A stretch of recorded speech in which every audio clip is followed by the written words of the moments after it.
आप सबों को आज मैं क्लास 12 का एक टॉपिक है ऑप्टिक्स। आज मैं उसी के बारे में आप सबों को बताऊंगा। तो ये जो ऑप्टिक्स है ये आपके कंपटीशंस में जैसे कि आईआईटी जेईई मेडिकल और बोर्ड के एग्जाम से बहुत ही इंपॉर्टेंट है। चाहे वह जैक हो, सीबीएसई हो, बिहार हो, कोई भी स्टेट बोर्ड का भी एग्जाम हो, यहां से 14 मार्क्स का आपका क्वेश्चन आएगा। अब ये ऑप्टिक्स होता क्या है ये समझना है। तो बाबू ये ब्रांच है फिजिक्स का जिसमें हम लोग स्टडी अबाउट द लाइट या स्टडी ऑफ लाइट भी बोल सकते हैं हम लोग। तो ऑप्टिक्स में हम लोग लाइट के बारे में स्टडी करते हैं, स्टडी ऑफ लाइट। अब बात आता है कि सर स्टडी ऑफ लाइट करेंगे तो लाइट किसको कहते हैं? ये लाइट, तो ये लाइट क्या है? It is an electromagnetic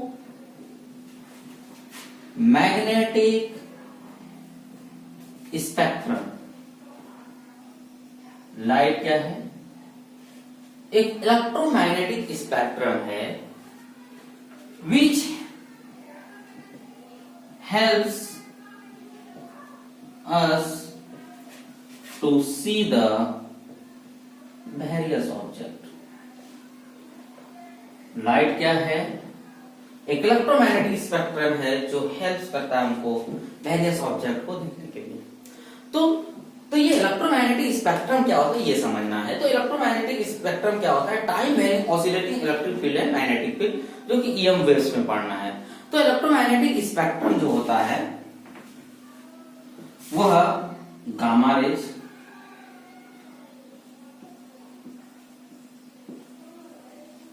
x raise, ठीक, अल्ट्रावायलेट रेज। अब यहां पे आता है मेरा विजिबल रेज, ठीक, विजिबल रेज। अब आएगा इधर इंफ्रारेड रेज, माइक्रोवेव, उसके बाद रेड वेव। अब जब आप सबसे मिनिमम वेवलेंथ जो होता है वह गामा रेज का होता है, यह 10⁻⁻15 के। और हमारा जो ये विजिबल रेज होता है इसका जो जैसे जैसे हम ऑप्टिक्स को बांटते हैं, तो देखिए ऑप्टिक्स को दो भाग में बांटेंगे। पहला को हम लोग रे ऑप्टिक्स कहेंगे, दूसरे को हम लोग रे ऑप्टिक्स और इसी को ज्योमेट्रिकल ऑप्टिक्स भी कहते हैं, ज्योमेट्रिकल ऑप्टिक्स, ठीक, रे ऑप्टिक्स या ज्योमेट्रिकल ऑप्टिक्स। और दूसरे को कहेंगे हम लोग वेव ऑप्टिक्स। अब सर रे ऑप्टिक्स और ज्योमेट्रिकल ऑप्टिक्स, वेव ऑप्टिक्स में आप बांट रहे हैं तो इसका कुछ तो बात होगा।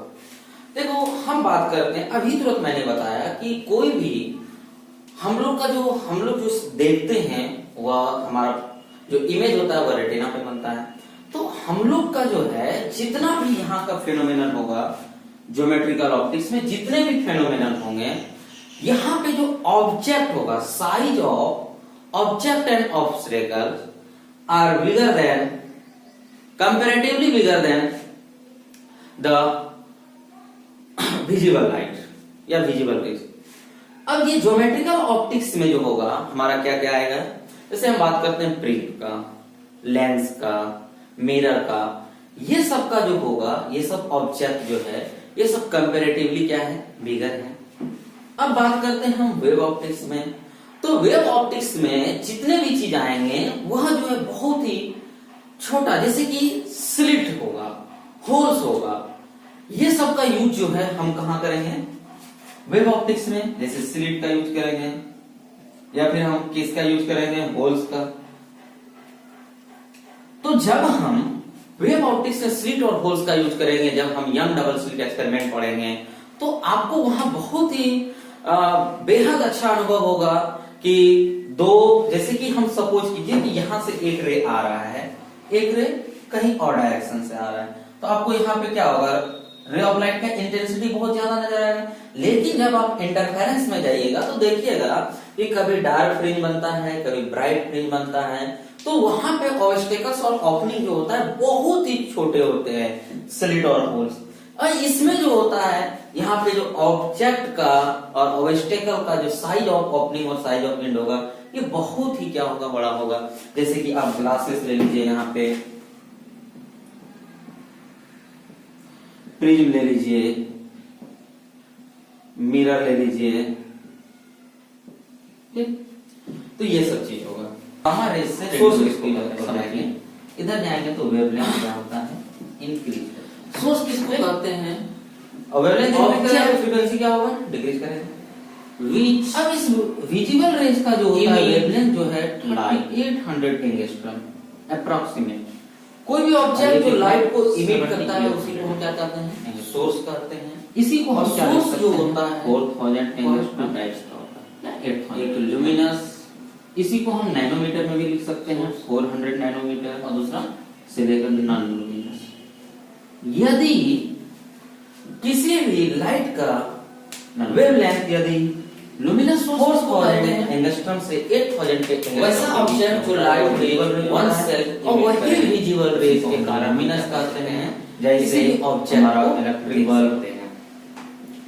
अब हम बात करते हैं लाइट की, बात कर लें कि लाइट क्या है, इलेक्ट्रोमैग्नेटिक स्पेक्ट्रम है, क्या होता है वेरिएबल। नॉन लुमिनस किसको कहते हैं, अब वैसा ऑब्जेक्ट जो लुमिनस सोर्स से लाइट रिसीव करे एंड देन रिफ्लेक्ट करे उसी को हम क्या कहते हैं, नॉन लुमिनस सोर्स कहते हैं, ठीक। तो इसका एग्जांपल क्या हो जाएगा, वुड,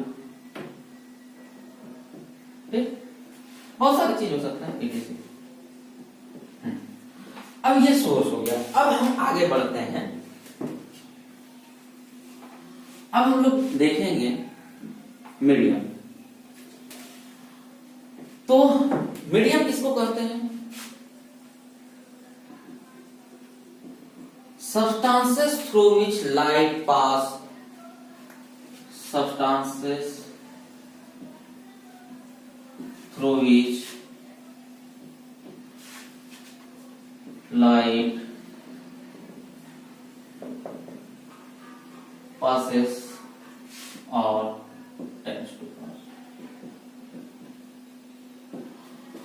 तो वैसा सब्सटेंस जिससे लाइट पास करे या टेंड्स टू पास हो उसी को हम लोग मीडियम कहते हैं। मीडियम 3 टाइप्स का होता है। सबसे पहले ट्रांसपेरेंट,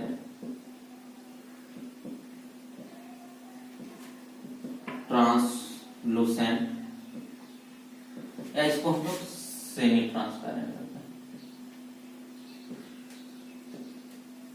और तीसरा ट्रांसपेरेंट किसको कहते हैं, जैसे व्हाइट पेपर, वह किस में आएगा, वह तुम्हारा ट्रांसलूसेंट में आएगा। यहां पे लाइट क्या होगा, फुल्ली पास करेगा,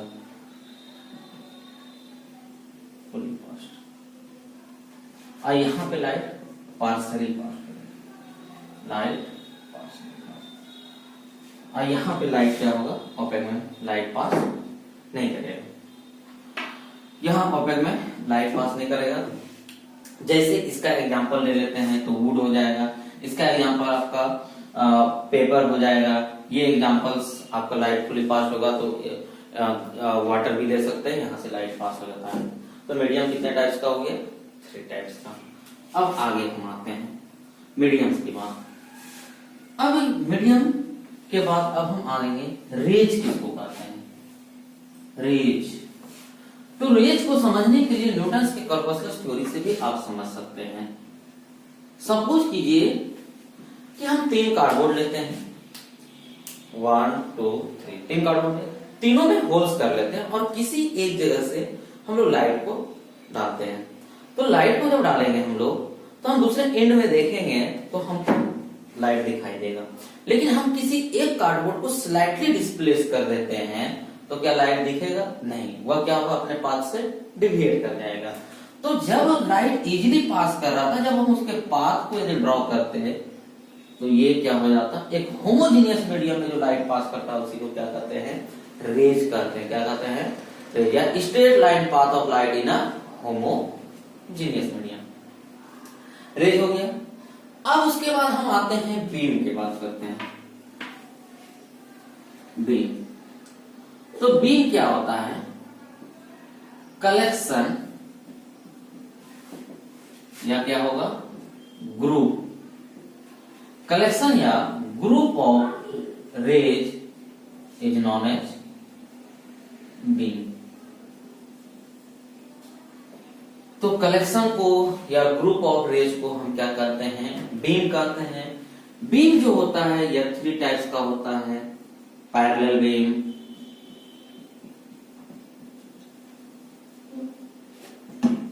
कन्वर्जेंट बीम और डाइवर्जेंट बीम। ठीक, तो पैरेलल बीम किसको कहते हैं? देखिए पैरेलल बीम के ऊपर आते हैं। कोई भी दो रेज ऑफ लाइट के बीच में जो स्पेस होगा या टाइम्स के रिस्पेक्ट में कांस्टेंट हो, ये रे ऑफ लाइट है, कोई भी दो रेज ऑफ लाइट के बीच का जो स्पेस होगा वह टाइम्स के रिस्पेक्ट में कांस्टेंट हो, उसी को हम पैरेलल बीम कहते हैं। अब आ जाता है कन्वर्जेंट बीम। कन्वर्जेंट बीम किसको कहते हैं? जाओ ना, तो वहां सवाल देगी। अब कन्वर्जेंट बीम किसको कहते हैं? अब अपना को देखना है कन्वर्जेंट में।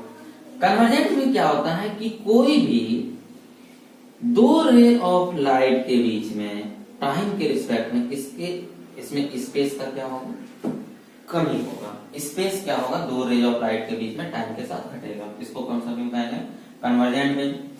अब हम आते हैं डाइवर्जेंट बीम की बात करते हैं। तो डाइवर्जेंट बीम क्या होता है कि टाइम के रिस्पेक्ट में किसी भी दो रेज ऑफ लाइट के बीच में जो स्पेस है वह स्पेस क्या होगा? इंक्रीज करेगा। उसी को हम क्या कहते हैं? डाइवर्जेंट बीम कहते हैं। ठीक, अब हम बात करेंगे आगे। कुछ लाइट्स के इवेंट्स होते हैं। तो सबसे पहला मेरा इवेंट्स होता है रिफ्लेक्शन ऑफ लाइट। मेरा पहला इवेंट्स होगा वह होगा रिफ्लेक्शन ऑफ लाइट। तो रिफ्लेक्शन ऑफ लाइट क्या होता है कि जब दो मीडिया के बीच, जैसे कि आप कैरम बोर्ड के जो गोटी होते हैं या स्ट्राइकर को जब आप चलाते हैं तो क्या होता है? वह बाउंस बैक होता है। तो रिफ्लेक्शन ऑफ लाइट में बाउंस बैक है। जब दो मीडियम के बीच में यदि हम एक रे ऑफ लाइट को यहां से गिराते हैं तो ये क्या होता है? सेम मीडियम में क्या करेगा? Back. When a ray of light is falls between two media, then turn back into the same medium, then this is known as reflection of light. तो ये जो होते हैं इसको इंसिडेंट रे कहते हैं, इसको रिफ्लेक्टेड रे कहते हैं, इसको नॉर्मल कहते हैं। ठीक, ये हमारा इंसिडेंट रे हो गया, इंसिडेंट रे। ये हो गया मेरा रिफ्लेक्टेड रेज, और ये हो गया मेरा एंगल ऑफ इंसिडेंस, और ये हो गया एंगल ऑफ रिफ्लेक्शन। तो ये जो हमारा ये पहला फिगर बना, ये प्लेन रिफ्लेक्टिंग सरफेस हुआ। कौन सा? Plane reflecting surface. ठीक, अगला मान लेते हैं क्या रिफ्लेक्शन, ये हमारा जो रिफ्लेक्शन का फेनोमेनन है तो क्या सिर्फ प्लेन में ही होगा? नहीं, कर्व रिफ्लेक्टिंग सरफेस में होता है। जैसे ऐसा है तो यहाँ पे भी यदि हम रे ऑफ लाइट ड्रॉप करेंगे तो ये क्या होगा? इंसिडेंट रे, और ये मेरा रिफ्लेक्टेड रे। सपोज करो कि एक स्फीयर में हम क्या कराते हैं? रे को इंसिडेंट कराते हैं। जब हम रे को इंसिडेंट कराएंगे तो जब हम यहाँ पे नॉर्मल ड्रॉ करेंगे तो ये नॉर्मल कहां से पास करेगा? Centre of the surface. तो कोई भी स्फेरिकल सरफेस रहेगा तो उसका जो नॉर्मल पास करेगा वो कहां से पास करेगा? सेंटर ऑफ सर्फेस से। तो अब लॉज ऑफ रिफ्लेक्शन दो होते हैं। पहला क्या होता है? Angle of incidence angle of incidence is equal to angle of reflection. दूसरा क्या होता है? Incident ray, reflected ray and normal all lies in a same plane. तो सेम प्लेन क्या होगा, जैसे कि मान लो कि ये रे ऑफ लाइट यहां से आया, इसमें गया, टर्न बैक गया, ये तुम्हारा नॉर्मल हुआ। तो ये जो प्लेन होगा, ये प्लेन में ही लाई करेगा कौन रे, incident ray, reflected ray and normal. तो incident ray, reflected ray and normal all lies in a same plane। ये बहुत ही बेसिक्स था। अब हम लोग पढ़ेंगे जो हमारे लिए कुछ इंपॉर्टेंस है, जैसे हम लोग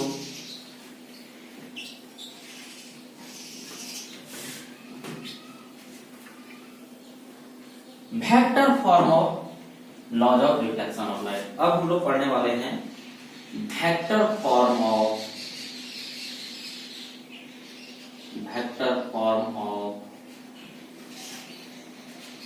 laws of reflection of light.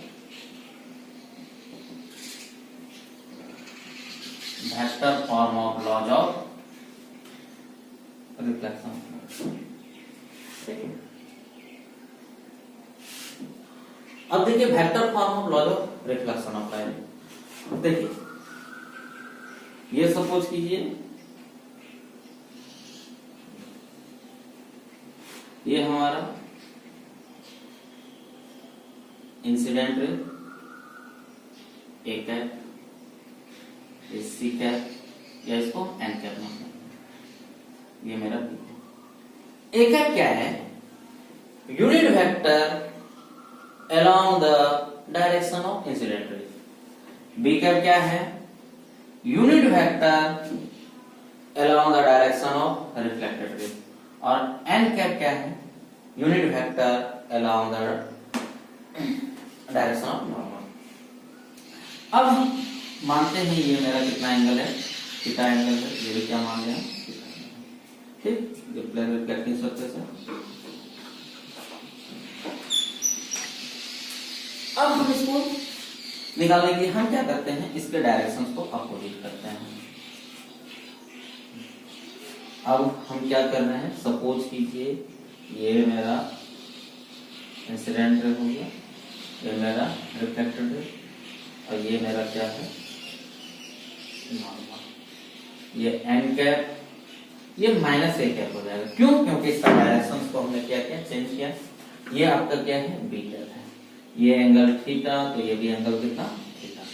अब देखो हम लोग यहाँ पे यदि पैरेललोग्राम लॉज को लगाएंगे तो आपको मालूम होना चाहिए कि ये आपको क्या बताएगा, रिजल्टेंट बताएगा ये, ठीक।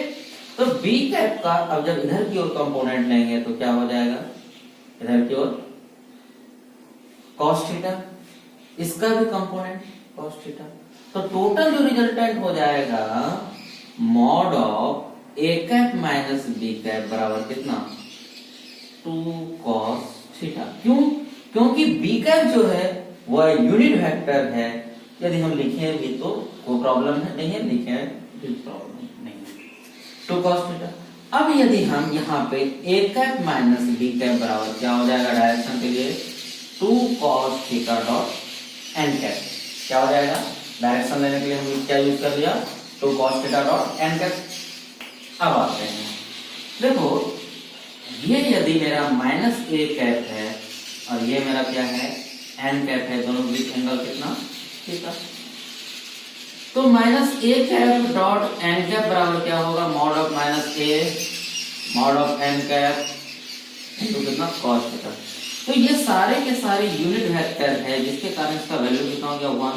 तो cos थीटा इक्वल टू हम क्या रख सकते हैं यहाँ पे, A cap minus B cap बराबर 2 cos थीटा के जगह क्या लिख सकते हैं हम, minus A cap dot N cap और डॉट एन कैप। अब इसको हम उस डायरेक्शन में ले जाते हैं तो ए कैप बराबर क्या हो गया, बी कैप, और इस बाहर लाएंगे minus 2 A cap dot N cap dot N cap. तो ये आपका हो गया factor form of reflection of light. अब आते हैं थोड़ा सा कॉन्सेप्ट जानते हैं ग्रेजिंग इंसिडेंस और नॉर्मल इंसिडेंस।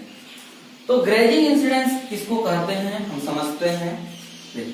जैसे कि ये मेरा प्लेन रिफ्लेक्टिंग सरफेस है, यदि यहाँ पे इंसिडेंस रे इस प्लेन सरफेस को छूते हुए जाए तो ये जो हमारा रे होगा इसको कहते हैं हम लोग ग्रेजिंग इंसिडेंस। और नॉर्मल इंसिडेंस किसको कहते हैं, एंगल ऑफ इंसिडेंस और angle of reflection is equal to क्या हो जाए, जीरो। जैसे ये प्लेन रिफ्लेक्टिंग सरफेस है, इस प्लेन रिफ्लेक्टिंग सरफेस के पे यदि हम यहाँ पे लाइट ड्रॉ करते हैं तो इसका नॉर्मल भी वही हो जाएगा, इंसिडेंट रे भी वही हो जाएगा, और ये अपने पाथ को क्या करेगा, रिट्रेस करेगा। रिफ्लेक्टेड रे और इंसिडेंट रे के बीच में एंगल कितना होता है, जीरो, और ये अपने पाथ को क्या करता है, रिट्रेस। अब आपको एक क्वेश्चन आएगा स्क्रीन पे, उसको आप बनाइए, उसके बाद हम नेक्स्ट क्लास में